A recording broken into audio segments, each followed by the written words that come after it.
एक बार एक नगर में एक मालिन रहती थी। उसके पति चल बसे थे। उसका एक 4 साल का पुत्र था। उसकी सास कठोर हृदय की स्त्री थी। वह बहू को बहुत तकलीफ देती थी। एक दिन सास ने बहू और पोते को घर से निकाल दिया।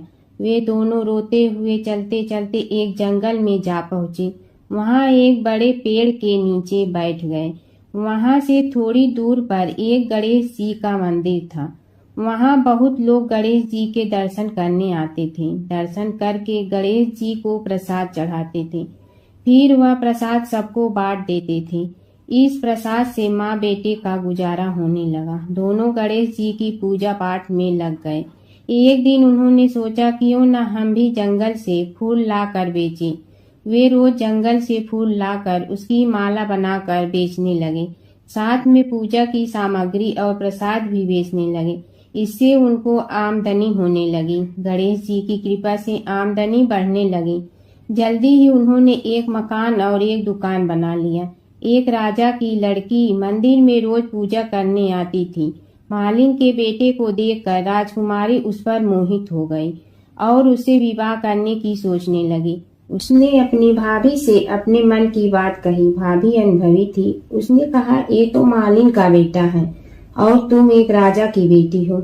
यदि तुमने उससे विवाह किया तो तुम्हारी बहुत बेइज्जती होगी। पर राजकुमारी अपनी बात पर अड़ी रही। उसने कहा, मैंने तो प्रतिज्ञा कर ली है कि उसी से विवाह करूंगी। भाभी ने घर जाकर सारी बात राजा को बता दी। राजा ने मना नहीं किया और विवाह के लिए तैयार हो गए। उन्होंने बड़े धूमधाम से बेटी का विवाह मालिन के बेटे के साथ कर दिया। मालिन ने सबसे पहले बेटे बहू को गणेश जी के मंदिर में ले जाकर पूजा पाठ करवाया और गणेश जी का आशीर्वाद दिलवाया। इसके बाद पूरे नगर में यह बात फैल गई कि गणेश जी की पूजा करने से सब दुख कष्ट दूर हो जाते हैं। इस बात पर सुनते ही नगर के सभी लोग मंदिर आने लगे।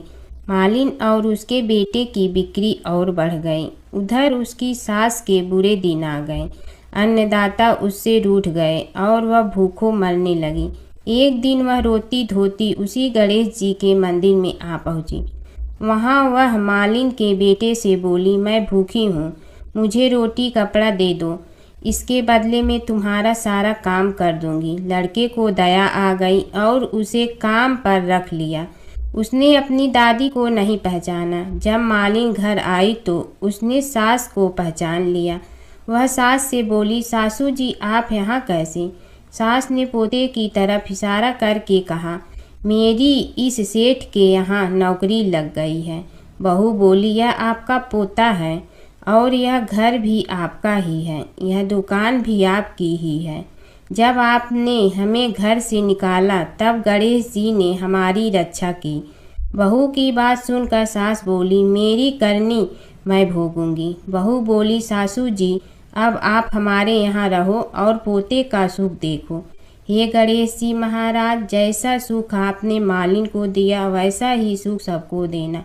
गणेश चतुर्थी व्रत की पौराणिक कथा के अनुसार एक बार भगवान शिव तथा माता पार्वती नर्मदा नदी के किनारे बैठे थे। वहां माता पार्वती ने भगवान शिव से समय व्यतीत करने के लिए चौपड़ खेलने को कहा। शिव चौपड़ खेलने के लिए तैयार हो गए, परंतु इस खेल में हार जीत का फैसला कौन करेगा, यह प्रश्न उनके समक्ष उठा तो भगवान शिव ने कुछ तिनके एकत्रित कर उसका एक पुतला बनाकर उसकी प्राण प्रतिष्ठा कर दी और पुतले से कहा, बेटा हम चौपड़ खेलना चाहता हूँ, परंतु हमारी हार जीत का फैसला करने वाला कोई नहीं है, इसलिए तुम बताना कि हम दोनों में से कौन हारा और कौन जीता। उसके बाद भगवान शिव और माता पार्वती का चौपड़ खेलना शुरू हो गया। यह खेल 3 बार खेला गया और संयोग से तीनों बार माता पार्वती ही जीत गईं। खेल समाप्त होने के बाद बालक से हार जीत का फैसला करने के लिए कहा गया तो उस बालक ने महादेव को विजयी बताया। यह सुनकर माता पार्वती क्रोधित हो गई और क्रोध में उन्होंने बालक को लंगड़ा होने कीचड़ में पड़े रहने का श्राप दे दिया। बालक ने माता पार्वती से माफ़ी मांगी और कहा कि यह मुझसे अज्ञानतावश ऐसा हुआ है, मैंने किसी द्वेष भाव में ऐसा नहीं किया है। बालक द्वारा क्षमा मांगने पर माता ने कहा, यहाँ गणेश पूजन के लिए नाग कन्याएं आएंगी, उनके कहे अनुसार तुम गणेश व्रत करो, ऐसा करने से तुम मुझे प्राप्त करोगे। यह कहकर माता पार्वती शिव के साथ कैलाश पर्वत पर चली गईं। 1 वर्ष के बाद उस स्थान पर नाग कन्याएं आईं। तब नाग कन्याओं से श्री गणेश के व्रत की विधि मालूम करने पर उस बालक ने 21 दिन लगातार गणेश जी का व्रत किया। उसकी श्रद्धा से गणेश जी प्रसन्न हुए। उन्होंने बालक को मनोवांछित फल मांगने के लिए कहा।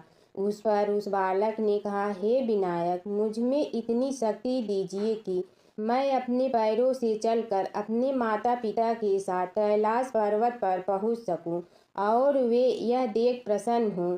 तब बालक को वरदान देकर श्री गणेश अंतर ध्यान हो गए। इसके बाद वह बालक कैलाश पर्वत पर पहुंच गया और कैलाश पर्वत पर पहुंचने की अपनी कथा उसने भगवान शिव को सुनाई। चौपड़ वाले दिन से माता पार्वती शिव जी से विमुख हो गई थी।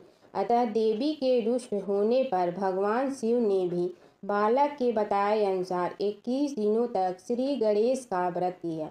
इस व्रत के प्रभाव से माता पार्वती के मन से भगवान शिव के लिए जो नाराजगी थी वह समाप्त हो गई। तब यह व्रत विधि भगवान शंकर ने माता पार्वती को बताई। यह सुनकर माता पार्वती के मन में भी अपने पुत्र कार्तिकेय से मिलने की इच्छा जागृत हुई। तब माता पार्वती ने भी 21 दिन तक श्री गणेश का व्रत किया तथा दूर्वा फूल और लड्डुओं से गणेश जी का पूजन अर्चन किया। व्रत के 21वें दिन कार्तिकेय स्वयं माता पार्वती जी से आ मिले। उस दिन से श्री गणेश चतुर्थी का यह व्रत समस्त मनोकामनाओं की पूर्ति करने वाला व्रत माना जाता है। इस व्रत को करने से मनुष्य के सारे कष्ट दूर होकर मनुष्य को समस्त दुख सुख सुविधाएं प्राप्त होती हैं। पौराणिक कथा के अनुसार एक बार माता पार्वती ने अपने शरीर पर लगी हल्दी उतार कर एक बालक का पुतला बनाया और दिव्य शक्तियों से उसमें प्राण डाल दिए। माता पार्वती ने उस बालक का नाम विनायक रखा। इसके बाद माता पार्वती जब स्नान के लिए जाने लगी तो उन्होंने विनायक से कहा कि तुम द्वार पर बैठो और किसी को अंदर मत आने देना। भगवान गणेश ने माता की आज्ञा का पालन करते हुए किसी को अंदर नहीं जाने दिया।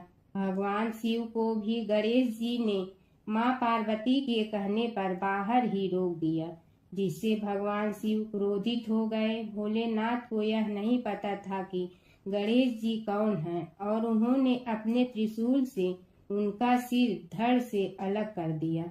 यह देखकर माँ पार्वती रोने लगती हैं और बहुत क्रोधित हो जाती हैं। माँ पार्वती भगवान शिव को गणेश जी को फिर से जीवित करने को कहती हैं। भगवान शिव अपने गणों से कहते हैं कि जाओ और उत्तर दिशा में जो सबसे पहले सिर दिखे उसे लेकर आओ। जब शिव गण सिर लेने जाते हैं तो उन्हें उत्तर दिशा में सबसे पहले इंद्र का हाथी ऐरावत मिलता है और वो उसका सिर ले जाते हैं। इसके बाद भगवान शिव अपने पुत्र गणेश जी को हाथी का सिर लगाकर जीवित कर देते हैं। एक सेठ सेठानी थे, उनके एक बेटा और एक बहू थे। बहू सबको भोजन करा के फिर स्वयं भोजन करती। एक दिन पड़ोसन ऐसी थी कि जो रोज पूछती कि बहू आज क्या बनाया खाया। बहू कहती ठंडो बासी। एक दिन उसके पति ने ऐसा सुनकर विचार किया कि आज तो पकवान बनाए जाए, फिर देखे कि मेरी पत्नी क्या कहती है। उसने तरह तरह के पकवान बनवाए और घर के सभी लोगों ने एक साथ बैठकर भोजन किया। आज भी पड़ोसन ने पूछा तो बहू ने कहा ठंडो बासी। सेठ के लड़के ने सोचा कोई बात अवश्य है जिससे कि मेरी पत्नी ऐसा कहती है। ठंडो बासी खाया ऐसा क्यों कहती हो। जबकि आपने एक साथ बैठकर खाई, तरह के पकवान खाए। उसकी पत्नी बोली, आपने जो खा रहे हैं वह बाप बूढ़ों की कमाई है। जिस दिन आप कमा कर लाओगे उस दिन मैं समझूंगी कि ताज़ा भोजन कर रहे हैं। अब एक दिन लड़के ने माँ से कहा, मैं एक बड़े शहर में कमाई करने जा रहा हूँ। माँ बोली, बेटा, अपने पास इतना धन है कि माँ के मना करने पर भी बेटे ने स्वयं कमाने का दृढ़ निश्चय कर लिया और जाते समय पत्नी से कहा, मैं जब तक कमा कर बहुत सा धन लेकर न आऊं तुम चूल्हे की आग मत बुझने देना। एक दिन चूल्हे की आग बुझ गई तो वह मन ही मन घबराने लगी, कहीं मेरे पति पर संकट तो नहीं आन पड़ी। जल्दी से पड़ोस में से आग लाकर चूल्हे में रख दी। ऐसा विचार करके पड़ोस में गई। वहां पड़ोसन चौथ माता का व्रत पूजन कर रही थी। पड़ोसन ने कहा, थोड़ी देर में आकर ले जाना। बहू ने पड़ोसन से पूछा, आप यह व्रत क्यों करती हैं? इससे क्या मिलता है? पड़ोसन ने कहा, चौथ माता के इस व्रत को करने से अन्न धन लक्ष्मी मिले और अपनी मनोकामना पूरी हो। अब बहू भी चौथ माता का व्रत करने लगी। दीवार पर चौथ माता बनाई। उस दिन घी गुड़ का चूरमा बनाकर रात्रि को चंद्रमा को अर्घ्य देकर भोजन करती। ऐसा करते करते बहुत दिन हो गए। चौथ माता ने उस बहू के पति को सपना दिया कि साहूकार का बेटा तू जागे कि सोवे, तेरी पत्नी बहुत याद कर रही है। घर जाकर उसकी चिंता मिटा। तू दुकान खोलकर कंकु केसर का पगल्या बना के बैठ जाना। आज तेरा हिसाब किताब चुकता हो जाएगा। अब तो चौथ माता ने जैसा कहा था वैसा ही हुआ।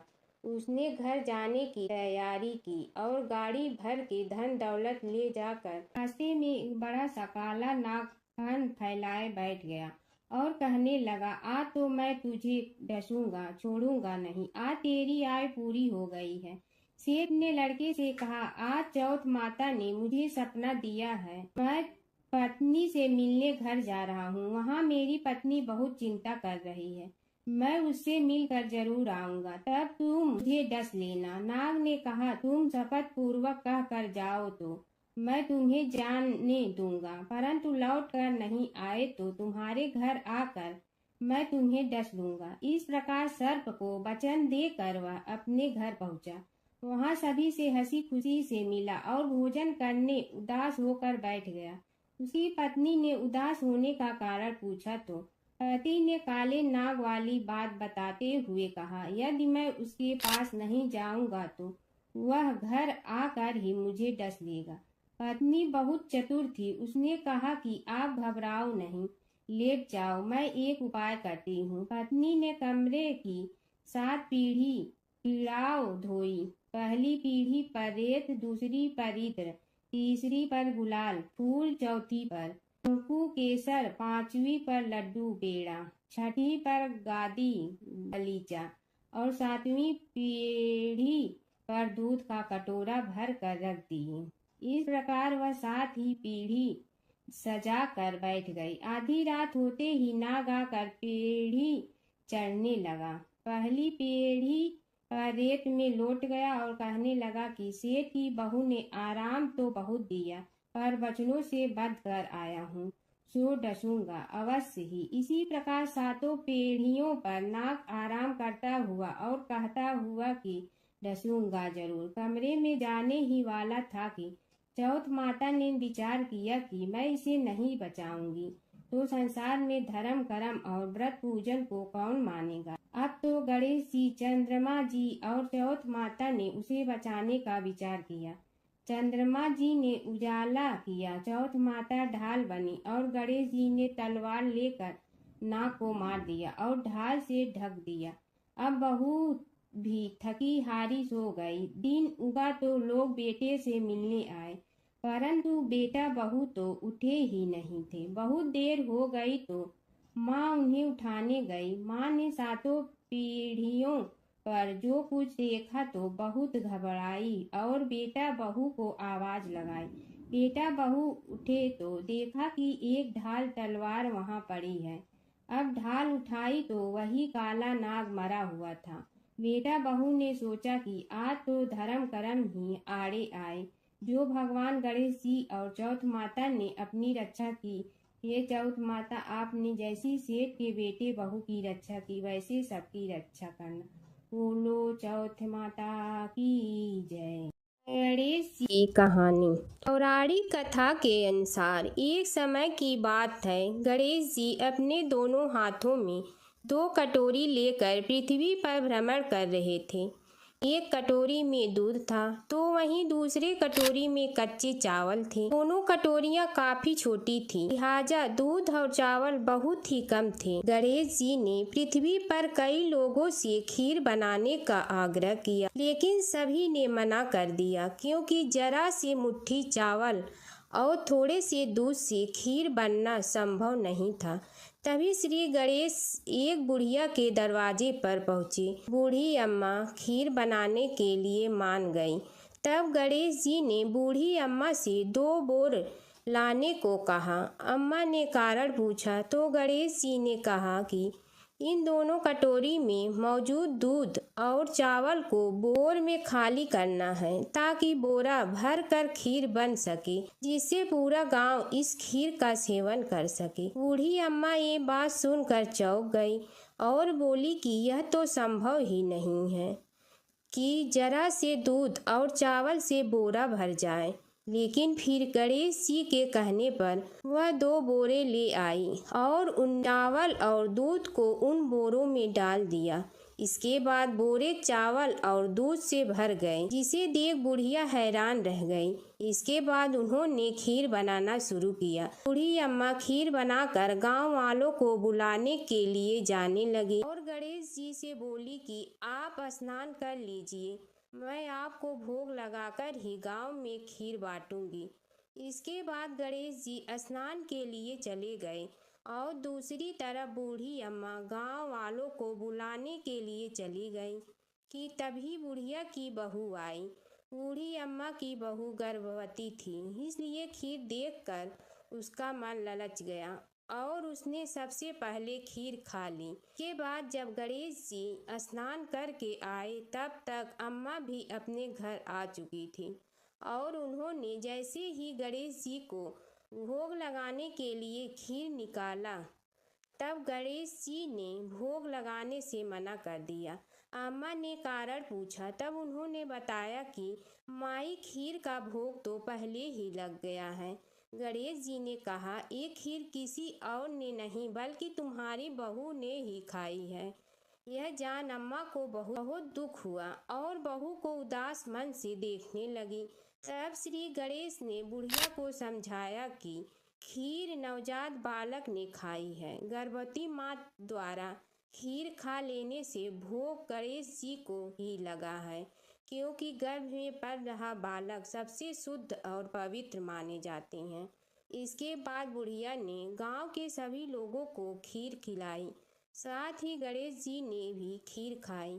कहते हैं जिस दिन यह घटना हुई उस दिन चौथ थी। यही वजह है कि चौथ के दिन एक कथा जरूर सुनी जाती है। गणेश चौथ व्रत कथा के अनुसार एक समय रावण ने स्वर्ग के सभी देवताओं को जीत लिया। वह संध्या करते हुए बाली को पीछे से जाकर पकड़ लिया। वानर राज बाली रावण को अपनी बगल काख में दबाकर किष्किंधा नगरी ले आए और अपने पुत्र अंगद को खेलने के लिए खिलौने दे दिया। अंगद रावण को खिलौने समझकर रस्सी से बांधकर इधर उधर घुमाते थे। इससे रावण को बहुत कष्ट और दुख होता है। एक दिन रावण ने दुखी मन से अपने पितामह पुलस्त्य जी को याद किया। रावण की यह दशा देखकर पुलस्त्य जी ने विचारा कि रावण की यह दशा क्यों हुई। उन्होंने मन ही मन सोचा, अभिमान हो जाने पर देव, मनुष्य व असुर सभी की यही गति होती है। पुलस्त्य ऋषि ने रावण से पूछा कि तुमने मुझे क्यों याद किया। रावण बोला, पितामह, मैं बहुत दुखी हूँ। ये नगरवासी मुझे धिक्कारते हैं और अब ही आप मेरी रक्षा करें। रावण की बात सुनकर पुलस्त्य जी बोले, रावण तुम डरो नहीं, तुम इस बंधन से जल्द ही मुक्त हो जाओगे। तुम विघ्न विनाशक श्री गणेश जी का व्रत करो। पूर्व काल में विकटासुर की हत्या से छुटकारा पाने के लिए इंद्रदेव ने भी इस व्रत को किया था, इसीलिए तुम भी इस व्रत को करो। तब पिता की आज्ञा अनुसार रावण ने भक्ति पूर्वक इस व्रत को किया और बंधन रहित हो अपने राज्य को पुनः प्राप्त किया। मान्यता अनुसार जो पर इस व्रत को श्रद्धा पूर्वक करता है उसे सफलता अवश्य प्राप्त होती है। दूसरी कथा। एक बुढ़िया थी, वह बहुत ही गरीब और दृष्टिहीन थी। उसके एक बेटा और बहू थे। वह बुढ़िया सदैव गणेश जी की पूजा किया करती थी। एक दिन गणेश जी प्रकट होकर उस बुढ़िया से बोले, बुढ़िया माँ तू जो चाहे सो मांग ले। बुढ़िया बोली, मुझसे तो मांगना नहीं आता, कैसे और क्या मांगूं। तब गणेश जी बोले, अपने बहू बेटे से पूछ कर मांग ले। तब बुढ़िया ने अपने बेटे से कहा, गणेश जी कहते हैं तू कुछ मांग ले, बता मैं क्या मांगूं। पुत्र ने कहा, माँ तू धन मांग ले। बहू से पूछा तो बहू ने कहा, नाती मांग ले। तब बुढ़िया ने सोचा कि ये तो अपने अपने मतलब की बात कह रहे हैं। अतः उस बुढ़िया ने पड़ोसियों से पूछा तो उन्होंने कहा, बुढ़िया तू तो थोड़े दिन जिएगी, क्यों तू धन मांगे और क्यों नाती मांगे। तू तो अपनी आंखों की रोशनी मांग ले, जिससे तेरी जिंदगी आराम से कट जाए। इस पर बुढ़िया बोली, यदि आप प्रसन्न है तो मुझे 9 करोड़ की माया दे, निरोगी काया दे, अमर सुहाग दे, आंखों की रोशनी दे, नाती दे, पोता दे और सब परिवार को सुख दे और अंत में मोक्ष दे। यह सुनकर तब गणेश जी बोले, बुढ़िया माँ तुमने तो हमें ठग लिया। फिर भी जो तूने मांगा है वचन के अनुसार सब तुझे मिलेगा। और यह कहकर गणेश जी अंतर्ध्यान हो गए। उधर बुढ़िया माँ ने जो कुछ मांगा वह सब कुछ मिल गया। हे गणेश जी महाराज, जैसे तुमने उस बुढ़िया माँ को सब कुछ दिया वैसे ही सबको देना। एक बार भगवान गणेश बाल रूप में चुटकी भर चावल और चम्मच में दूध लेकर पृथ्वी लोक में निकले। वे सबको अपनी खीर बनाने को कहे जा रहे थे, लेकिन सबने उनकी बात पर ध्यान नहीं दिया। इसी दौरान एक गरीब बुढ़िया उनकी खीर बनाने के लिए तैयार हो गई और उसने चूल्हे पर एक भिगोना रख दिया। इस पर गणेश जी ने घर का सब से बड़ा बर्तन चूल्हे पर चढ़ाने को कहा। बुढ़िया ने बाल लीला समझते हुए घर का बड़ा भगोना उस पर चढ़ा दिया। गणेश जी के दिए चावल और दूध बढ़ गए और पूरा भगोना उससे भर गया। इसी बीच गणेश जी वहां से चले गए और बोले, अम्मा जब खीर बन जाए तो बुला लेना। पीछे से बुढ़िया के बेटे की बहू ने भी चुपके से एक कटोरा खीर खाने के एक कटोरा खीर छिपा दी। अब जब खीर तैयार हो गई तो बुढ़िया माई ने आवाज लगाई, आजा रे गणेश खीर खा ले। बोली, आजा रे गणेशिया खीर खा ले। तभी गणेश जी वहां पहुंच गए और बोले कि मैं तो खीर पहले ही खा लिया। तब बुढ़िया ने पूछा कि कब खाई, तो वो बोले कि जब तेरी बहू ने खाई तभी मेरा पेट भर गया। बुढ़िया ने इस पर माफ़ी मांगी। इसके बाद जब बुढ़िया ने बाकी बची खीर के उपयोग के बारे में पूछा तो गणेश जी ने उसे नगर में बांटने को कहा और जो बचे उससे अपने घर में जमीन के नीचे दबा दे। अगले दिन जब बुढ़िया उठी तो उसे अपनी झोपड़ी महल में बदली हुई और खीर के बर्तन सोने जवाहरों से भरे मिले। गणेश जी की कृपा जानकर बुढ़िया काफ़ी प्रसन्न हो गई। हे गणेश भगवान जी महाराज जी, आपने जैसा फल बुढ़िया को दिया वैसा सबको देना। संकष्टी गणेश चतुर्थी व्रत कथा। धर्मकेतु नामक ब्राह्मण की कथा।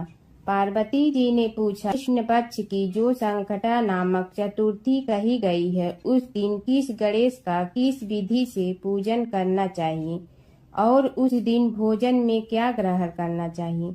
गणेश जी ने उत्तर दिया, हे माता, दिन वक्रतुंड नामक गणेश की पूजा करके भोजन में कमल गट्टे का हलवा लेना चाहिए। हे जननी, द्वापर युग में राजा युधिष्ठिर ने इस प्रश्न को पूछा था और उसके उत्तर में कुछ भगवान कृष्ण ने कहा था। मैं उसी इतिहास का वर्णन करता हूँ, आप श्रद्धा युक्त होकर सुने।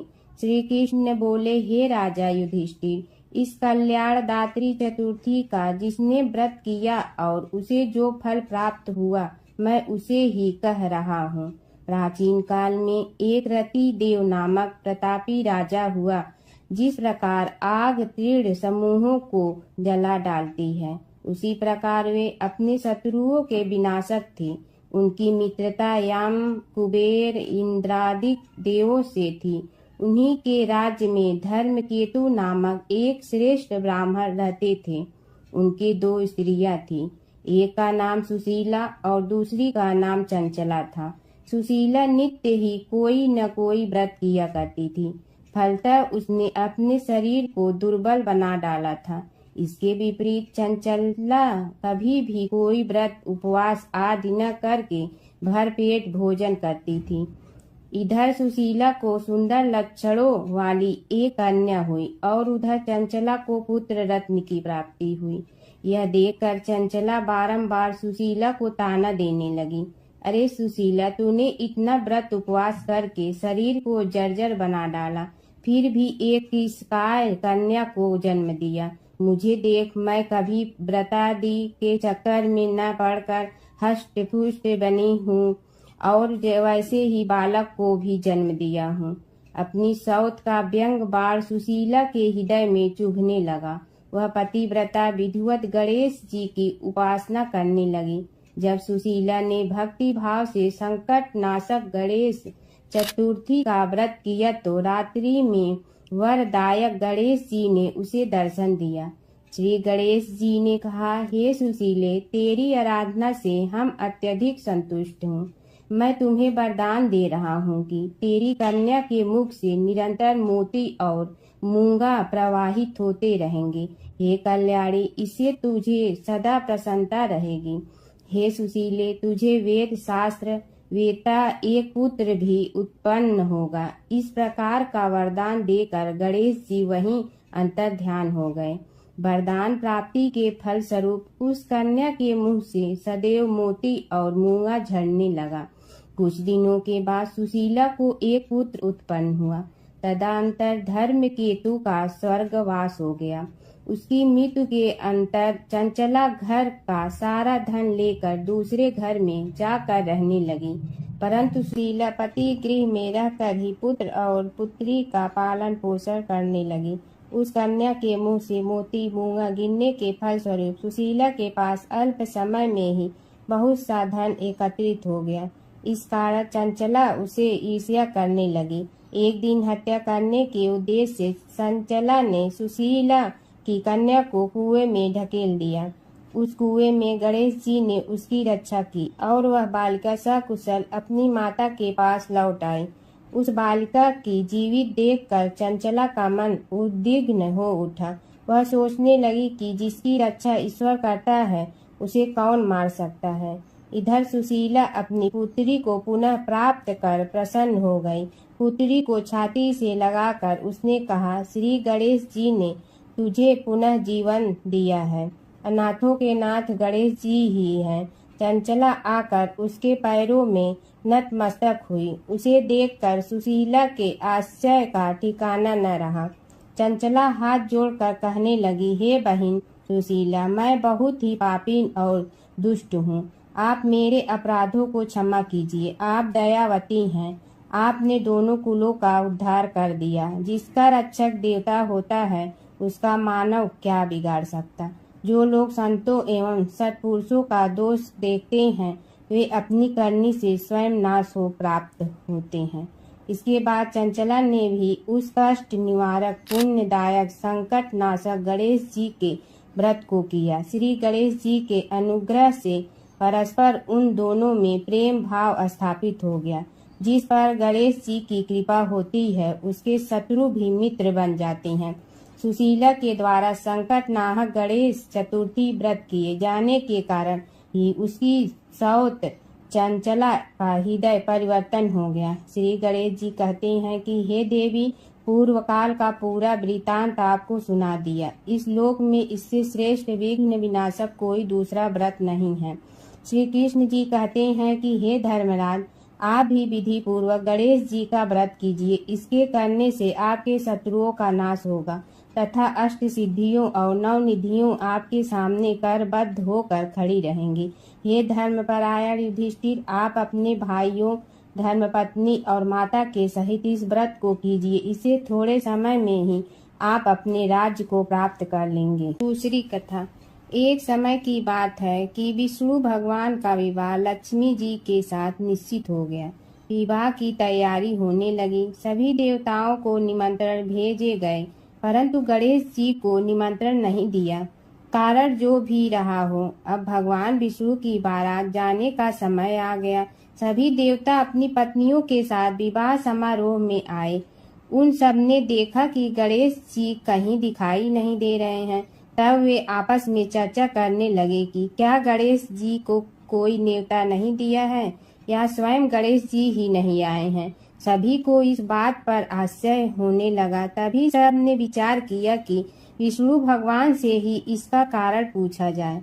विष्णु भगवान से पूछने पर उन्होंने कहा कि हमने गणेश जी के पिता भोलेनाथ महादेव को न्योता भेजा है।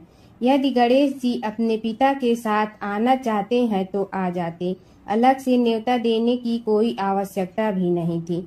दूसरी बात यह है कि उनको 1.25 मन मूंग, 1.25 मन चावल, 1.25 मन घी और 1.25 मन लड्डू का भोजन दिन भर में चाहिए।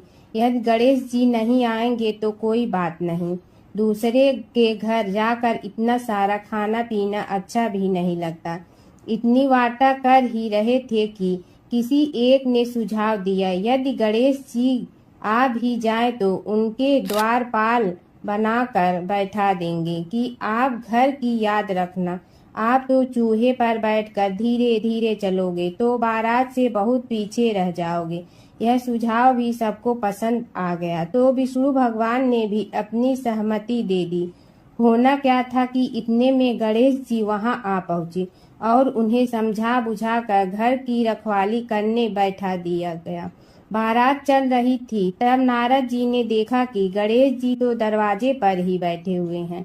तो वे गणेश जी के पास गए और रुकने का कारण पूछा। गणेश जी कहने लगे कि विष्णु भगवान ने मेरा बहुत अपमान किया है।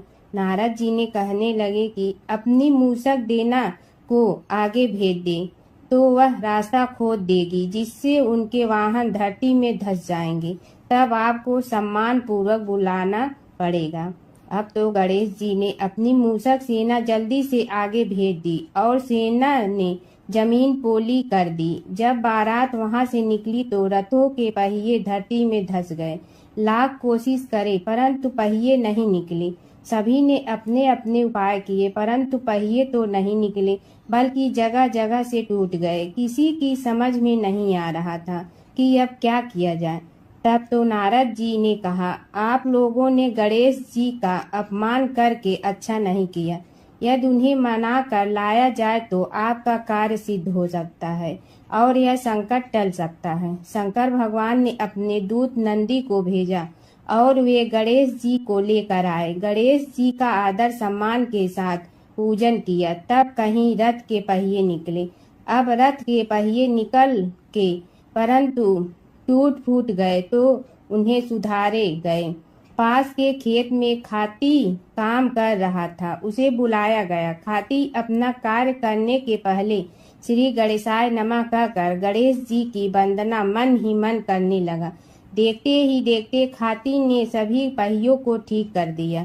तब खाती कहने लगा कि हे देवताओं, आपने सर्वप्रथम गणेश जी को नहीं मनाया होगा और न ही उनकी पूजन की होगी, इसीलिए तो आपके साथ यह संकट आया है।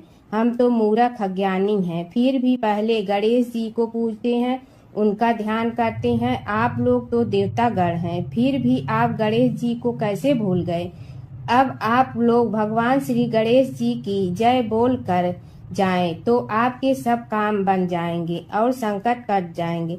ऐसा कहते हुए बारात वहां से चल दी और विष्णु भगवान को लक्ष्मी जी के साथ विवाह संपन्न करा के सभी सकुशल घर लौट आए। हे गणेश जी महाराज, आपने विष्णु को जैसे कारज सारियो ऐसे कारज सबको सिद्ध कर जो। बोलो गजानन भगवान की जय। एक समय की बात है, एक भाई बहन रहते थे। बहन का नियम था कि वह अपने भाई का चेहरा देखते ही खाना खाती थी। हर रोज वह सुबह उठती थी और जल्दी जल्दी सारा काम करके अपने भाई का मुंह देखने के लिए उसके घर जाती थी। एक दिन रास्ते में एक पीपल के नीचे गणेश जी की मूर्ति रखी थी। उसने भगवान के सामने हाथ जोड़कर कहा कि मेरे जैसा अमर सुहाग और मेरे जैसा अमर पीहर सबको दीजिए। यह कहकर वह आगे बढ़ जाती है। जंगल के झाड़ियों के कांटे उसके पैरों में चुभा करते थे। एक दिन भाई के घर पहुंची और भाई का मुंह देख कर बैठ गई। तो भाभी ने पूछा, पैरों में क्या हो गया है? यह सुनकर उसने भाभी को जवाब दिया कि रास्ते में जंगल के झाड़ियों के गिरे हुए कांटे पांव में चुभ गए हैं। जब वह वापस अपने घर आ जाए तब भाभी ने अपने पति से कहा कि रास्ते को साफ करवा दो, आपकी बहन के पांव में बहुत सारे कांटा चुभ गए हैं।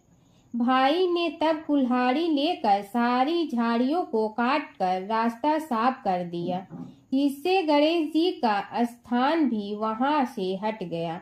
यह देखकर भगवान गुस्सा हो गए और उसके भाई के प्राण हर लिए।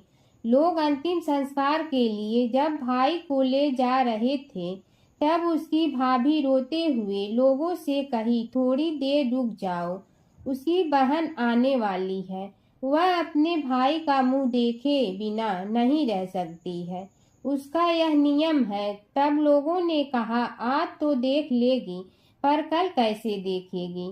रोज दिन की तरह बहन अपने भाई का मुंह देखने के लिए जंगल में निकली। तब जंगल में उसने देखा कि सारा रास्ता साफ किया हुआ है। जब वह आगे बढ़ी तो उसने देखा कि सिद्ध विनायक को भी वहां से हटा दिया गया है। तब उसने जाने से पहले गणेश जी को एक अच्छे स्थान पर रखकर उन्हें स्थान दिया और हाथ जोड़कर बोली, भगवान, मेरे जैसा अमर सुहाग और मेरे जैसा अमर पीहर सबको देना। और फिर बोलकर आगे निकल गई। भगवान सोचने लगे, अगर इसकी नहीं सुनी तो हमें कौन मानेगा, हमें कौन पूजेगा? तब सिद्ध विनायक ने उसे आवाज दी, बेटी, इस खेजड़ी की 7 पत्तियां लेकर जा और उसे कच्चे दूध में धोकर भाई के ऊपर छींटा मार देना, वह उठ कर बैठ जाएगा। यह सुनकर जब पीछे मुड़ी तो वहां कोई नहीं था। फिर वह यह सोचने लगी कि ठीक है, जैसा सुना वैसा कर लेती हूँ। फिर वह 7 खेजड़ी की पत्तियां लेकर अपने भाई के घर पहुंची। उसने देखा वहां कई लोग बैठे हुए हैं। भाभी बैठी रो रही है और भाई की लाश रखी है। तब उसने पत्तियों को बताए हुए नियम के तहत भाई के ऊपर इस्तेमाल किया। तब भाई उठकर बैठ गया। भाई बोला बहन से, मुझे बहुत ही गहरी नींद आ गई थी। तब बहन बोली, यह नींद किसी दुश्मन को भी न आए, और उसने सारी बात अपने भाई को बता दी। हिंदू पंचांग का अंतिम महीना फाल्गुन मास होता है। फाल्गुन मास में महाशिवरात्रि और होली, ये 2 सबसे बड़े त्योहार पड़ते हैं जो कि बहुत ही धूमधाम से मनाए जाते हैं। हिंदू धर्म के अनुसार अनेक देवताओं में से एक चंद्र देवता हैं। चंद्र के देवता भगवान शिव हैं और शिव जी ने चंद्रमा को अपने सिर पर धारण कर रखा है। अतः पुराणों की माने तो फाल्गुन मास चंद्र देव की आराधना के लिए सबसे उपयुक्त समय होता है, क्योंकि यह चंद्रमा का जन्म माह माना जाता है। फाल्गुन माह में भगवान श्री कृष्ण की आराधना का भी विशेष महत्व है। इस माह में विशेषकर भगवान श्री कृष्ण के 3 स्वरूपों की पूजा करना बहुत ही लाभदायी माना जाता है। इसमें श्री कृष्ण के बाल कृष्ण स्वरूप, युवा रूप के कृष्ण और गुरु कृष्ण की पूजा की जाती है। बाल कृष्ण रूप की पूजा संतान पाने के लिए, युवा स्वरूप कृष्ण का पूजा दाम्पत्य जीवन मधुर बनाने हेतु और गुरु रूप कृष्ण का पूजन मोक्ष और वैराग्य पाने के लिए ही फाल्गुन के महीने में कृष्ण जी का पूजन अवश्य ही सभी को करना चाहिए। साथ ही श्री गणेश के पूजन का भी महत्व है। फाल्गुन मास की कथा। फाल्गुन मास की कथा के अनुसार सतयुग की बात है। उस समय एक बड़ा ही धर्मात्मा राजा का राज्य था। उसके राज्य में एक ब्राह्मण था, उसका नाम था विष्णु शर्मा।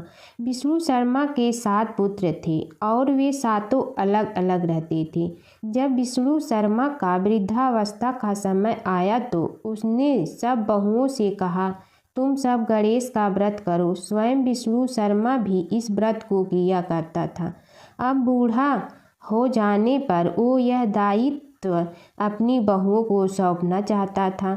जब उसने बहुओं से इस व्रत के लिए कहा तो बहुओं ने नाक सिकोड़ते हुए उसकी आज्ञा न मानकर उसका अपमान कर दिया।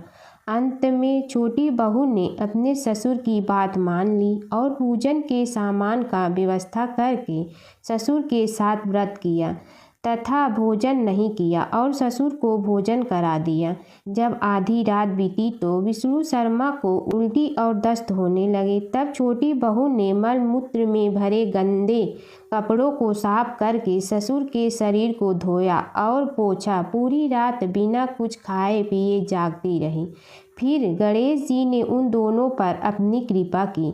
ससुर का स्वास्थ्य ठीक हो गया और छोटी बहू का घर धन धान्य से पूर्ण हो गया।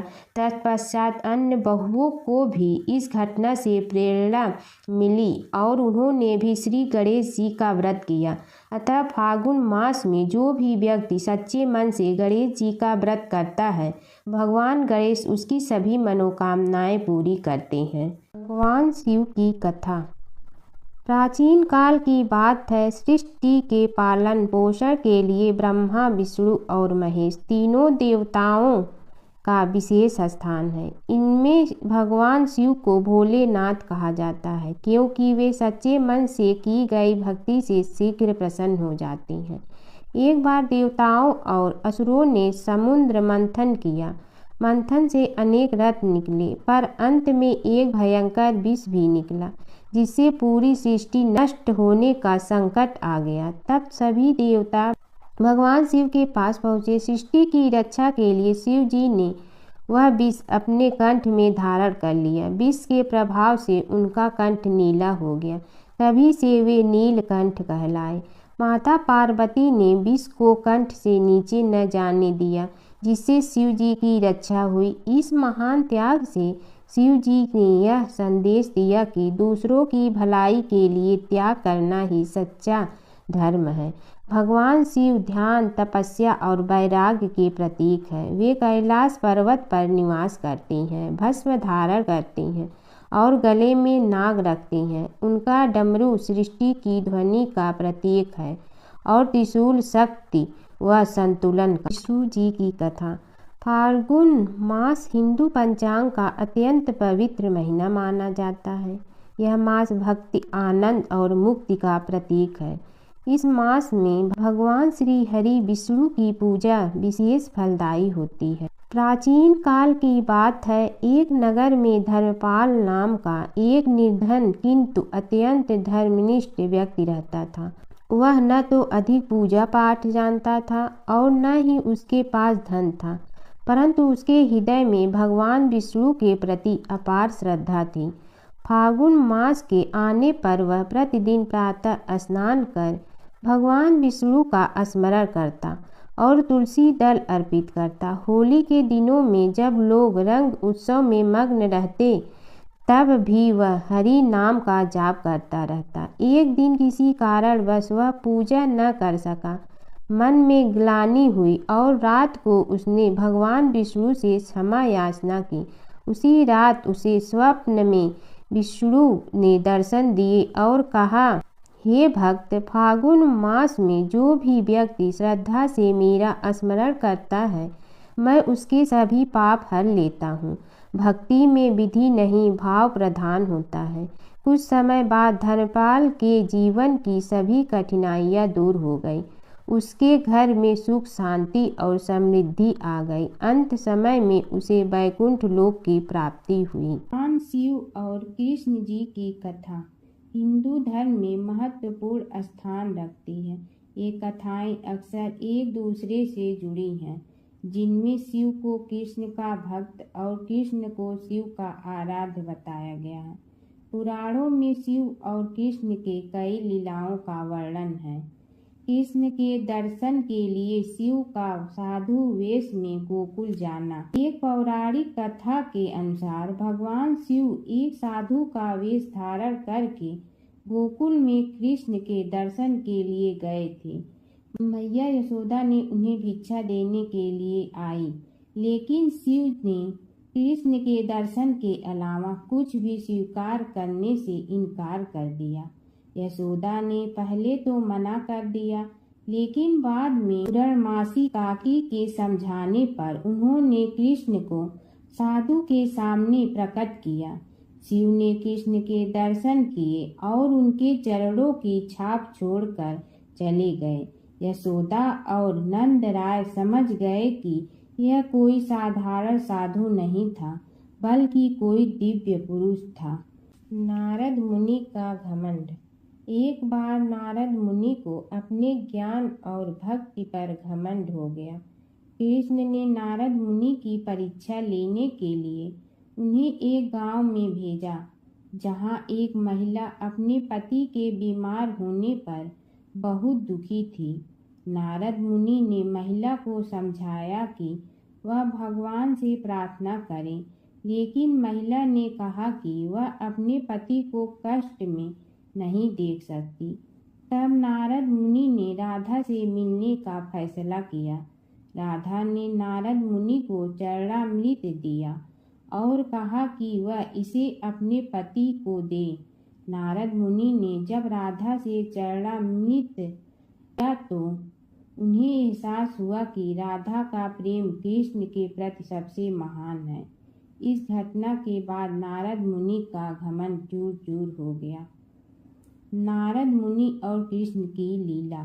नारद मुनि अक्सर कृष्ण की लीलाओं में शामिल होते थे। एक बार नारद मुनि इंद्र के दरबार से द्वारका जा रहे थे। रास्ते में उन्होंने पारिजात वृक्ष का एक फूल लिया और कृष्ण को दे दिया। कृष्ण ने वह फूल रुक्मिणी को दे। नारद मुनि ने देखा कि कृष्ण ने वह फूल रुक्मिणी को दिया तो उन्हें बहुत खुशी हुई। भगवान शिव के गढ़ नंदी का कथा। नंदी कैसे बने शिव के गढ़। शिव की घोर तपस्या के बाद शिलाद ऋषि ने नंदी को पुत्र रूप में पाया था। शिलाद ऋषि ने अपने पुत्र नंदी को संपूर्ण वेदों का ज्ञान प्रदान किया। एक दिन शिलाद ऋषि के आश्रम में मित्र और वरुण नाम के दो दिव्य ऋषि पधारे। नंदी ने अपने पिता की आज्ञा से उन ऋषियों की उन्होंने अच्छे से सेवा की। जब ऋषि जाने लगे तो उन्होंने शिलाद ऋषि को तो लंबी उम्र और खुशहाल जीवन का आशीर्वाद दिया, लेकिन नंदी को नहीं। तब शिलाद ऋषि ने उनसे पूछा कि उन्होंने नंदी को आशीर्वाद क्यों नहीं दिया। इस पर ऋषियों ने कहा कि नंदी अल्पायु है। यह सुनकर शिलाद ऋषि चिंतित हो गए। पिता की चिंता को नंदी ने जानकर पूछा, क्या बात है पिताजी। तब पिताजी ने कहा कि तुम्हारी अल्पायु के बारे में ऋषि कह गए हैं, इसीलिए मैं चिंतित हूँ। यह सुनकर नंदी हंसने लगा और कहने लगा कि आपने मुझे भगवान शिव की कृपा से पाया है, तो मेरी उम्र की रक्षा भी वही करेंगे। आप क्यों चिंता करते हैं। इतना कहते ही नंदी भुवन नदी के किनारे शिव की तपस्या करने के लिए चले गए। कठोर तप के बाद शिव जी प्रकट हुए और कहा, वरदान मांगो वत्स। तब नंदी ने कहा कि मैं उम्र भर आपके सानिध्य में रहना चाहता हूँ। नंदी के समर्पण से प्रसन्न होकर भगवान शिव ने नंदी को पहले अपने गले लगाया और उन्हें बैल का चेहरा देकर उन्हें अपने वाहन, अपना दोस्त, अपने गढ़ों में सर्वोत्तम के रूप में स्वीकार कर लिया। विष्णु भगवान की कथा। एक नगर में एक सेठ व एक सेठानी रहते थे और सेठानी रोज विष्णु भगवान की पूजा करती थी। सेठ को उसका पूजा करना बिल्कुल अच्छा नहीं लगता था। इसी वजह से एक दिन सेठ ने सेठानी को घर से निकाल दिया। घर से निकलने पर वह जंगल की ओर गई तो देखा 4 आदमी मिट्टी खोदने का काम कर रहे थे। उसने कहा कि मुझे नौकरी पर रख लो। उन्होंने उसे रख लिया, लेकिन मिट्टी खोदने से सेठानी के हाथों में छाले पड़ गए और उसके बाल भी उड़ गए। वह आदमी कहते हैं कि बहन, लगता है तुम किसी अच्छे घर की महिला हो। तुम्हें काम करने की आदत नहीं है। तुम ये काम रहने दो और हमारे घर का काम कर लिया करो। वह चारों आदमी उसे अपने साथ घर ले गए और वह 4 मुट्ठी अनाज लाते और सभी बांट कर खा लेते। एक दिन सेठानी ने कहा कि कल से 8 मुट्ठी अनाज लाना। अगले दिन वह 8 मुट्ठी अनाज लाए और सेठानी पड़ोसन से आग मांग लाई। उसने भोजन बनाया, विष्णु भगवान को भोग लगाया, फिर सभी को खाने को दिया। सारे भाई बोले कि बहन, आज तो भोजन बहुत स्वादिष्ट बना है। सेठानी ने कहा कि भगवान का जूठा है तो स्वाद तो होगा ही। सेठानी के जाने के बाद सेठ भूखा रहने लगा और आस पड़ोस के सारे लोग कहने लगे कि ये तो सेठानी के भाग्य से खाता था। एक दिन सेठ अपनी सेठानी को ढूंढने चल पड़ा। उसने ढूंढते हुए वह भी उस जंगल में पहुंच गया जहां वह चारों आदमी मिट्टी खोद रहे थे। सेठ ने उन्हें देखा तो कहा कि भाई, मुझे भी काम पर रख लो। उन आदमियों ने उसे काम पर रख लिया, लेकिन मिट्टी खोदने से उसके भी हाथों में छाले पड़ गए और बाल उड़ने लगे। उसकी यह हालत देख चारों बोले कि तुम्हें काम की आदत नहीं है, तुम हमारे साथ चलो और हमारे घर में रह लो। सेठ उन चारों आदमियों के साथ उनके घर चला गया और जाते ही उसने सेठानी को पहचान लिया, लेकिन सेठानी घूंघट में थी तो सेठ को देख नहीं पाई। सेठानी ने सभी के लिए भोजन तैयार किया और हर रोज की भांति विष्णु भगवान को भोग लगाया। उसने उन चारों भाइयों को भोजन परोस दिया, लेकिन जैसे ही वह सेठ को भोजन देने लगी तो विष्णु भगवान ने उसका हाथ पकड़ लिया। भाई बोले कि बहन, ये तुम क्या कर रही हो? वह बोली, मैं कुछ नहीं कर रही हूँ, मेरा हाथ तो विष्णु भगवान ने पकड़ लिया है। भाई बोले, हमें भी विष्णु भगवान के दर्शन कराओ। उसने भगवान से प्रार्थना की तो विष्णु जी प्रकट हो गए। सभी ने दर्शन किए। सेठ ने सेठानी से क्षमा मांगी और सेठानी को साथ चलने को कहा।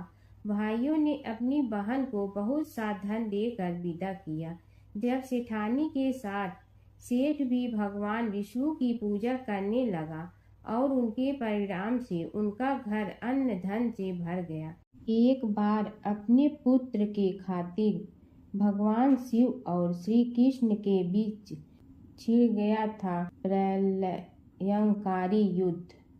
भगवान शिव जहाँ प्रलय के देवता हैं, वहीं श्री कृष्ण पालन करता। दोनों के कारण ही यह जगत सुचारू रूप से चल रहा है और दोनों महाशक्तिशाली हैं। लेकिन कभी आपने सोचा है कि अगर कभी दोनों में युद्ध हुआ तो उसका इस संसार पर क्या असर पड़ेगा और दोनों में से विजयी कौन होगा? चलिए जानते हैं एक पौराणिक कथा जहां इन दोनों के भयंकर युद्ध का वर्णन मिलता है। पौराणिक कथा के अनुसार एक बार राजा बलि के सबसे बड़े पुत्र बाणासुर ने शिव पुत्र कार्तिकेय की सुंदरता से मोहित होकर भगवान शिव का पुत्र बनने की इच्छा जताई। उसने भगवान शिव की कठोर तपस्या की, जिसके बाद शिव जी ने उसे अपने पुत्र के रूप में स्वीकार कर लिया। एक समय ऐसा आया जब बाणासुर की पुत्री उषा को श्री कृष्ण के पुत्र अनिरुद्ध से प्रेम हो गया। उषा की मायावी मित्र अप्सरा चित्रलेखा ने अनिरुद्ध और उषा का गंधर्व विवाह करा दिया। जब बाणासुर को यह बात पता चली तो उसने अनिरुद्ध का अपहरण कर उसे अपना बंदी बना लिया। फिर क्या था, श्री कृष्ण ने अपनी पूरी सेना के साथ बाणासुर की नगरी पर धावा बोल दिया। श्री कृष्ण और बाणासुर का युद्ध। बाणासुर श्री कृष्ण की नारायणी सेना से अकेले नहीं लड़ सकता था, इसलिए उसने भगवान शिव से मदद मांगी। अब युद्ध में श्री कृष्ण की नारायणी सेना के विरुद्ध बाणासुर की सेना के साथ भगवान शिव और कुमार कार्तिकेय भी लड़ रहे थे। युद्ध इतना भयानक था कि एक पल को लगा कि भगवान शंकर ने अग्निशस्त्र से गरुड़ पर सवार श्री कृष्ण, बलराम और प्रद्युम्न मारे गए। लेकिन उसी समय श्री कृष्ण ने वरुणास्त्र का प्रयोग कर महादेव के अग्नेस्त्र को शांत कर दिया।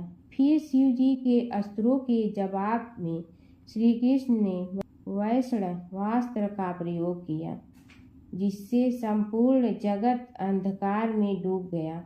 गुस्से में भगवान शंकर ने 4 पंखा वाला बाण अपने हाथ में ले लिया तो श्री कृष्ण ने जीभरास्त्र उठाया। इस तरह यह युद्ध समय के साथ विकराल हो गया और इस युद्ध से समस्त सृष्टि में हाहाकार मच गया। तब ब्रह्मा जी को युद्ध रोकने आना पड़ा। उन्होंने दोनों को सारी स्थिति स्पष्ट की कि किस प्रकार उनके युद्ध से संसार का विनाश हो रहा है। उनके समझाने के बाद महादेव युद्ध में पीछे हट गए, लेकिन कार्तिकेय और बाणासुर भगवान श्री कृष्ण से युद्ध करते रहे। जब श्री कृष्ण ने बाणासुर को परास्त किया, अंत में भगवान श्री कृष्ण ने युद्ध में बाणासुर को पराजित करने के लिए अपना सुदर्शन चक्र प्रयोग किया और उसकी मदद से बाणासुर के सहस्त्र भुजाओं को काट डाला। जैसे ही श्री कृष्ण अपने चक्र से उसका वध करने लगे, कार्तिकेय के साथ महादेव वहां फिर से पहुंच गए, लेकिन इस बार उन्होंने युद्ध करने के बजाय श्री कृष्ण से बाणासुर को माफ करने का अनुरोध किया। भगवान शिव ने श्री कृष्ण से कहा कि मैंने इसे अभय दान दिया है, इसलिए अगर आप इसका वध कर देंगे तो मेरा वचन झूठा पड़ जाएगा। शिव जी के ऐसा कहने पर श्री कृष्ण ने बाणासुर को क्षमा कर दिया और अनिरुद्ध, उषा सहित अपनी पूरी सेना लेकर वहां से चल दिए। बाणासुर को आज भी अजर अमर माना जाता है और बाद में भगवान शिव के उसे अपने गढ़ों में शामिल कर लिया। सत्यभामा और तुलसी की कथा। एक बार नारद मुनि ने सत्यभामा से कहा कि यदि वे कृष्ण को अगले जन्म में भी पति के रूप में पाना चाहती हैं तो उन्हें कृष्ण को दान करना होगा। सत्यभामा ने कृष्ण को दान कर दिया।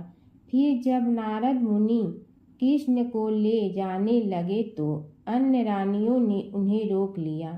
नारद मुनि ने कहा कि यदि वे कृष्ण के वजन के बराबर धन दे तो वे कृष्ण को छोड़ देंगे। रानियों ने अपनी सारी संपत्ति दी, लेकिन कृष्ण का पलड़ा भारी रहा।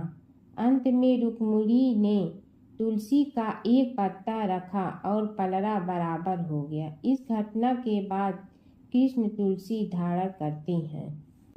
माता सीता की कथा। यह कहानी सीता माता कहती थी और श्री राम इसे सुना करते थे। एक दिन श्री राम भगवान को किसी काम के लिए बाहर जाना पड़ा तो सीता माता कहने लगी कि भगवान, मेरा तो 12 वर्ष का नित्य नियम है। अब आप बाहर जाएंगे तो मैं अपनी कहानी किसे सुनाऊंगी। श्री राम ने कहा कि तुम कुएं की पाल पर जाकर बैठ जाना और वहां जो औरतें पानी भरने आएंगी उन्हें अपनी कहानी सुना देना।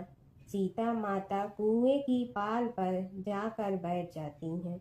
एक स्त्री आई, उसने रेशम की जड़ी की साड़ी पहन रखी थी और सोने का घड़ा ले रखा था। सीता माता उसे देख कहती हैं कि बहन, मेरा 12 वर्ष का नित्य नेम सुन लो। पर वह स्त्री बोली कि मैं तुम्हारा नित्य नेम सुनूंगी तो मुझे घर जाने में देरी हो जाएगी और मेरी सास मुझसे लड़ेंगी। उसने कहानी नहीं सुनी और चली गई। उसकी रेशम जड़ी की साड़ी फट गई।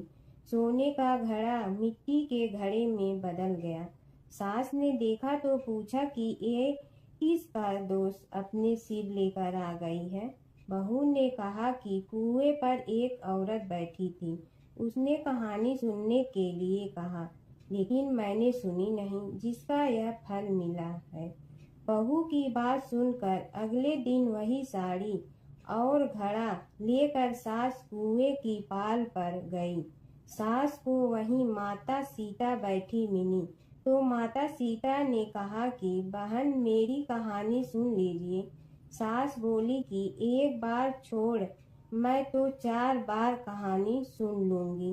राम आए लक्ष्मण आए देश के पुजारी आए, नित नेम का नेम लाए आओ राम बैठो राम। तपी रसोई जियो राम, माखन मिश्री खाओ राम। दूध बतासा पियो राम, सूत के पल का मोठो राम। साल दुसाला पोठो राम, साल दुसाला ओढ़ो राम। जब बोलो जब राम ही राम, राम संवारे सबके काम। खाली घर भंडार भरेंगे, सबका बेड़ा पार करेंगे। श्री राम जय जय राम। सास बोली कि बहन कहानी तो बहुत अच्छी लगी। कहानी सुनकर सास घर चली गई और उसकी साड़ी फिर से रेशम जरी की बन गई। मिट्टी का घड़ा फिर सोने के घड़े में बदल गया। बहू कहने लगी, सासू माँ आपने ये सब कैसे किया। सास ने कहा कि बहू तू दोष लगा के आई थी और मैं अब दोष उतार कर आ रही हूँ। बहू ने फिर पूछा कि वह कुएं वाली स्त्री कौन है। सास बोली कि वे सीता माता थी, वे पुराने से नया कर देती हैं, खाली घर में भंडार भर देती हैं। वह लक्ष्मी जी का वास घर में कर देती हैं, आदमी की जो भी इच्छा हो उसे पूरा कर देती हैं। बहू बोली कि ऐसी कहानी मुझे भी सुना दो। सास बोली कि ठीक है तुम भी सुनो, और सास ने कहानी शुरू की। राम आए लक्ष्मण आए देश के पुजारी आए, नित नेम का नेम लाए आओ राम बैठो राम। तपी रसोई जियो राम, माखन मिश्री खाओ राम। दूध बतासा पियो राम, सूत के पल का मोठो राम। साल दुसाला पोठो राम, साल दुसाला ओढ़ो राम। जब बोलो जब राम ही राम, राम संवारे सबके काम। खाली घर भंडार भरेंगे, सबका बेड़ा पार करें। श्री राम जय राम। कहानी सुनकर बहू बोली कि कहानी तो बहुत अच्छी है। सास ने कहा कि ठीक है, इस कहानी को रोज कहा करेंगे। अब सास बहू रोज सवेरे उठती, नहाती धोती और पूजा करने के बाद नित नेम की सीता की कहानी कहती। एक दिन उनके यहाँ एक पड़ोस की औरत आई और बोली कि बहन जरा सी आँच दे ना। तो वह बोली कि आज तो अभी हमने जलाई ही नहीं। पड़ोसन ने कहा कि तुम सुबह 4 बजे से उठकर क्या कर रही हो। फिर उन्होंने कहा कि सुबह उठकर हम पूजा करते हैं, फिर सीता माता की नित्य नेम की कहानी कहते हैं। पड़ोसन ने उसकी बात सुनकर फिर कहा कि सीता माता की कहानी कहने से तुम्हें क्या मिलता है। वे बोली कि इनकी कहानी कहने से घर में भंडार भर जाते हैं, सारे काम सिद्ध होते हैं, मन की इच्छा भी पूरी हो जाती है। पड़ोसन कहती है कि बहन ऐसी कहानी तो मुझे भी सुना दो। फिर वह बोली कि ठीक है तुम भी यह कहानी सुन लो। राम आए लक्ष्मण आए देश के पुजारी आए, नित नेम का नेम लाए आओ राम बैठो राम। सारी कहानी सुनने के बाद पड़ोसन कहने लगी, बहन कहानी तो मुझे बहुत अच्छी लगी। अब वह पड़ोसन भी नित नेम सीता माता की कहानी कहने लगी। कहानी कहने से सीता माता ने पड़ोसन के भी भंडार भर दिए। अब तो पूरे मोहल्ले में नित नेम की कथा चल पड़ी, हर किसी की मनोकामना पूरी होने लगी। हे सीता माता, जैसे आपने उनके भंडार भरे वैसे ही आप हमारे भी भंडार भरना, सबकी भरना, कहानी सुनने वाले के भी और कहानी कहने वाले के भी। बसेरे की कहानी। किसी गांव में एक भाट व एक जाट रहता था। दोनों में घनिष्ठ मित्रता थी। एक बार जाट अपनी बहन के घर जाने को तैयार हुआ तो भाट अपनी ससुराल जाने को तैयार हुआ। दोनों साथ चल पड़े तो रास्ते में रुककर एक कुएं की मुंडेर पर बैठ गए। जाट ने भाट से कहा कि नगर बसेरा कर लेते हैं, इस पर भाट बोला कि तू ही नगर बसेरा कर ले, मैं तो अपनी ससुराल जा रहा हूँ, वहाँ खूब खातिर होगी मेरी, तू कर ले नगर बसेरा। जाट वहीं कुएं के पास बैठ पानी की घंटी और चावल का दाना लेकर नगर बसेरा करने लगा। नगर बसेरा करने के साथ जाट कहने लगा कि नगर बसेरा जो करे सो मल धोवे पाँव, ताता माड़ा तापसी देगी मेरी माँ, माँ देगी मावशी तेगी द्वारका का वास, मीठा मीठा घास वृंदावन का वास, पाँच कुल्ठी छठी रास मेरी जीवड़ो श्री कृष्ण के पास, डालू पानी हो जाए घी झट से निकल जाए मेरा जी। यह सब कर कर के वह जाट बहन के पास चल पड़ा। जाट की बहन ने भाई के आने पर उसकी खातिर की खी बूरा के साथ भाई को जिमाया। दोनों ने बैठकर ढेर सारी बातें की। इधर भाट अपने ससुराल पहुंचा तो वहां आग लगी हुई थी। आग बुझाने वह भी लग गया, जिसमें हाथ मुंह भी काले हो गए और खुद भी थोड़ा सुलझ गया। ना रोटी ना पानी के लिए ही किसी ने पूछा। एक पड़ोसन आई तो उसने भाट की सास को कहा कि जमाई आया है, जरा उस आओ भगत कर लो। बुढ़िया बोली कि सब कुछ तो जल गया है, अब कहाँ से आओ भगत करूं। तब पड़ोसन ने ही भाट को एक रोटी के साथ छाछ दी। उसने वही खाकर गुजारा किया। शाम को दोनों फिर घर की ओर चल पड़े और रास्ते में मिल गए और एक दूसरे का हाल पूछा। भाट बोला कि मेरी ससुराल में तो आग लगी हुई थी, आग बुझाते मैं खुद काला हो गया हूँ, ना रोटी मिली ना पानी। जाट बोला कि मेरी तो बहुत खातिर हुई। फिर बोला कि मैंने कहा था ना कि नगर बसेरा कर ले, आ अब कर ले, लेकिन भाट ने फिर मना कर दिया। कहने लगा कि चाहे रोटी दे या न दे, तेरी तो माँ है, दही चूरमा का पेड़ा धरा पाएगा। भाट ने फिर नगर बसेरा नहीं किया, जाट ने कर लिया। नगर बसेरा जो करे सो मल धोवे पाँव, ताता माड़ा तापसी देगी मेरी माँ, माँ देगी मावशी देगी द्वारका का वास, मीठा मीठा घास वृंदावन का वास, पाँच कुल्ठी छठी रास मेरा जीवड़ो श्री कृष्ण के पास, डालू पानी हो जाए घी झट से निकल जाए मेरा जी। करके वह चल पड़ा। घर पहुँचते ही जाट की मावशी ने बहुत लाड प्यार किया। उधर भाट घर गया तो उसकी भैंस खो गई थी। बाप एक लाठी रखे तो दूसरी उठाए और कहने लगा कि ससुराल गया तो आग लगा दी, अब यहाँ आया तो भैंस खो दी। बाप ने कहा कि पहले भैंस लेकर आ, तभी रोटी पानी मिलेगा। सारा दिन भाट भैंस ढूंढता रहा, लेकिन उसे भैंस नहीं मिली। जाट और भाट की मुलाकात फिर से बाजार में हो गई। जाट ने भाट के हाल चाल पूछे तो भाट बोला कि आते ही भैंस खो गई, बस उसी दिन से भैंस ढूंढ रहा हूँ। रोटियां का तो पूछो ही मत। जाट ने कहा कि मैंने तो पहले ही कहा था कि नगर बसेरा कर ले। जाट की बात सुनकर भाट बोला कि तेरे नगर बसेरे में इतनी ताकत है तो चल अब कर लेते हैं। दोनों ने बैठकर नगर बसेरा किया। नगर बसेरा जो करे सो मल धोवे पाँव, ताता माड़ा तापसी देगी मेरी माँ, माँ देगी मावशी देगी द्वारका का वास, मीठा मीठा घास वृंदावन का वास, पाँच कुल्ठी छठी रास मेरा जीवड़ो श्री कृष्ण के पास, डालू पानी हो जाए घी झट से निकल जाए मेरा जी। दोनों के नगर बसेरा करने पर भाट जैसे ही आगे बढ़ा तो उसकी खोई भैंस मिल गई, जिसे लेकर घर पहुंचा। घर पहुंचते ही माँ ने कहा कि लड़के को आते ही घर से निकाल दिया, सारे दिन से ये भूखा प्यासा भटक रहा है। यह कहकर उसकी माँ ने उसको खूब खिलाया पिलाया। इस घटना के बाद सारे नगर में ढिंढोरा पिटवा गया कि कब कोई अपने पीहर या सास रे आते जाते नगर बसेरा करें। जैसे भाट को नगर बसेरा करने का फल मिला, वैसे ही हर किसी को मिलेगा। जमुना की कहानी। प्राचीन समय में एक गांव था जिसमें दो बहनें रहा करती थी। एक बहन का नाम गंगा था तो दूसरी बहन का नाम जमुना था।